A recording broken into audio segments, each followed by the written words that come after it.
Good morning, স্বাগতম জনাইছোঁ মোৰ অন্য এটা নতুন ভিডিঅ' মাজলৈ। আজি ৰাতিপুৱা সোনকালে সাৰ পালোঁ, এয়া 4টা বাজিছে। কাৰণ আজি এফালে যাম, ক'ত যাম আপোনালোকে ভিডিঅ'টো চাই থাকিব, একদম শেষলৈকে চাব, স্কিপ নকৰাকৈ। এয়া নাহৰকটীয়া ষ্টেচন পালোহি। ট্ৰেইনখন আছে 8টা বজাত। আমি এতিয়া যাম আমগুৰি ষ্টেচন। আমগুৰিৰ পৰা ঘৰৰে গাড়ী আহিছে, গাড়ীত যাম নামঘৰ চাবলৈ। এয়া গৈ আছোঁ গাড়ীত এতিয়া। আৰু বতৰটো দেখিছে কিমান চোকা ৰ'দ দিছে।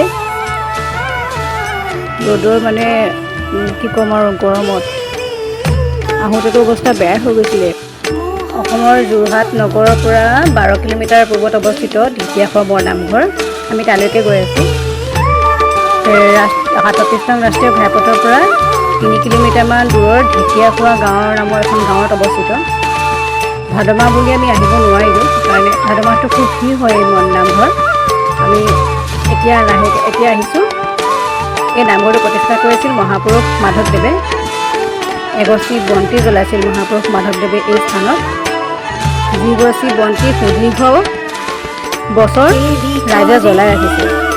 এসময়ত কাঠ আৰু বাঁহেৰে নিৰ্মাণ কৰা হৈছিল এই নামঘৰটো, কিন্তু এতিয়া আটক ধুনীয়াকৈ ঢেকীয়াখোৱা নামঘৰ হিচাপে প্ৰখ্যাত হয় এই নামঘৰটো। মানে বহুত দূৰ দূৰণিৰ ঠাইৰ পৰা মানুহ আহে নামঘৰলৈ। এতিয়া যাম যোৰহাটতে থকা অন্য এটা নামঘৰ, মইনাপুৰীয়া নামঘৰলৈ। মইনাপুৰীয়া নামঘৰটো মইনাপুৰীয়া গাঁৱৰ একমাত্ৰ নামঘৰ হয়। এইটো প্ৰায় 300 বছৰ পুৰণি। ইয়াৰ প্ৰধান বিশেষত্বই হৈছে ভগৱান দশাৱতাৰৰ এক ভাওনা, অৱতাৰ নৃসিংহ বহু মূৰ্তি আৰু নৃসিংহ যাত্ৰা ভাওনা। প্ৰতি বছৰ এই গাঁৱৰ লোকসকলে ভাদ মাহৰ সংক্ৰান্তিত নৃসিংহ যাত্ৰা ভাওনা অনুষ্ঠিত কৰি আহিছে। ইয়াত প্ৰতি বছৰ জন্মাষ্টমী পালন কৰে আৰু জেঠ মাহত গাঁৱৰ আইসকলে নামঘৰত নাম প্ৰসংগ আৰম্ভ কৰে আৰু নামৰ অন্তত বাৰ্ষিক সভা পাতি সামৰণি মৰা হয়। আৰু তাৰোপৰি চ'ত মাহৰ দ্বিতীয় দেওবাৰে বাৰ্ষিক বৰসভা পতা হয়। আৰু নামঘৰলৈ যাওঁতে অসমীয়া সাজত যোৱা এটা নিয়মো আছে। এয়া চাকি তাকি জ্বলাই মেলি ল'লোঁ। এতিয়া চাকি তাকি জ্বলাই মেলি লৈ লাহেকৈ যাম আৰু ওলাই আহিলোঁ।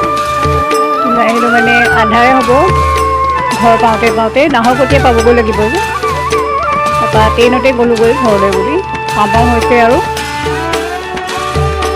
ভিডিঅ'টো ইয়াতে সমাপ্ত কৰিছোঁ। কেনেকুৱা লাগিলে গোটেই ভিডিঅ'টো চাই, যদি ভাল পালে লাইক আৰু ছাবস্ক্ৰাইব এটা কৰি দিব। ধন্যবাদ।